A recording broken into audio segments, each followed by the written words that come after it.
नर्मदा के राजपीपला से ये खबर सामने आ रही है, जहां पर हरसिद्धि माता की भव्य शोभा यात्रा निकाली गई थी, जिसका स्वागत जगह जगह पर भक्तों की ओर से किया गया था। नर्मदा के राजपीपला में ऐतिहासिक हरसिद्धि माताजी का उत्सव 16 और 17 तारीख को मनाया गया।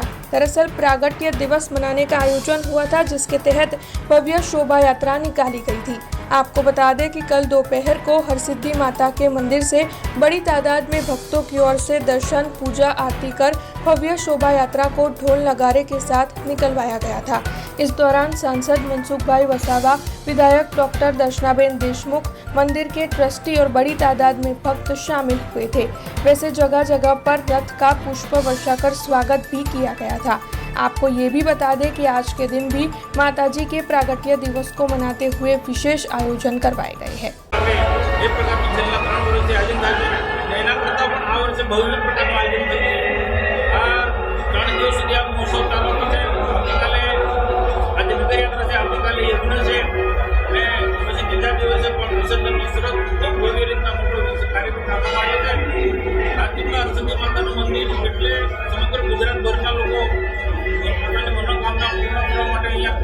આશીર્વાદ દેવા માટે આવી છે. હું પણ વર્ષોથી જ્યારથી સમજણ થયું ત્યારથી મા હરસિદ્ધિના આશીર્વાદ લેવા આવું છું અને દરેક ક્ષેત્રની અંદર આજે જે મારી પ્રગતિ છે મા હરસિદ્ધિના આશીર્વાદના કારણે છે. હરસિદ્ધિ માતાના શ્રદ્ધાથી જે પણ કોઈ પ્રાર્થના કરે છે, સ્તુતિ કરે છે, તો ચોક્કસ એની પ્રાર્થના માતાજી સાંભળે છે. અને આજે હરસિદ્ધિ માતાના પ્રાગટ્ય દિવસે મા હરસિદ્ધિને પ્રાર્થના કરું. રાજપીપલા નર્મદા જિલ્લાનો તો તુરંત ભવ્ય વિકાસ થાય, પરંતુ સમગ્ર ગુજરાતનો પણ વિકાસ થાય એવી માતાજી કૃપા કરે એવી પ્રાર્થના કરું છું.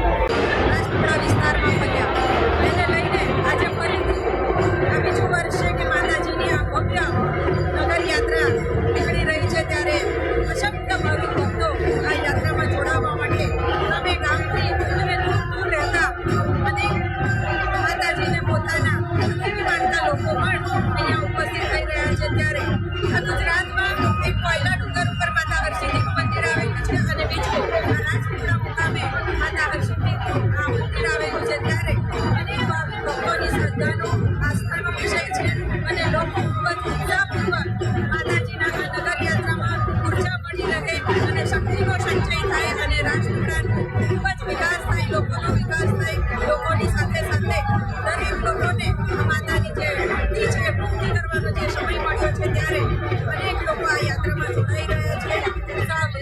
અનેક લોકો જોડાય છે અને બેન્ડ વાજા સાથે, વાજિંત્રો સાથે, પરંપરા અનુસાર રજપૂત સમાજની પરંપરા અનુસાર વાજિંત્રો સાથે અને અનેક રજપૂત સમાજની આ મૂર્તિ કહેવાય છે. એટલા માટે જ્યારે અહીંયા જ્યારે રાજાઓનું શાસન હતું ત્યારે રાજા વિજયસિંહજી જે ઉજ્જૈનથી માતાજીને અહીંયા રાજપીપળા મુકામે લાવ્યા હતા અને માતાજીના પગલા નર્મદા જિલ્લાની આ પવિત્ર ભૂમિ પર આવ્યા હતા. ત્યારે માતાજીની આસ્થા સાથે જોડાયેલો આ વિસ્તાર અને આજે ભક્તિભાવથી જોડાયેલો છે.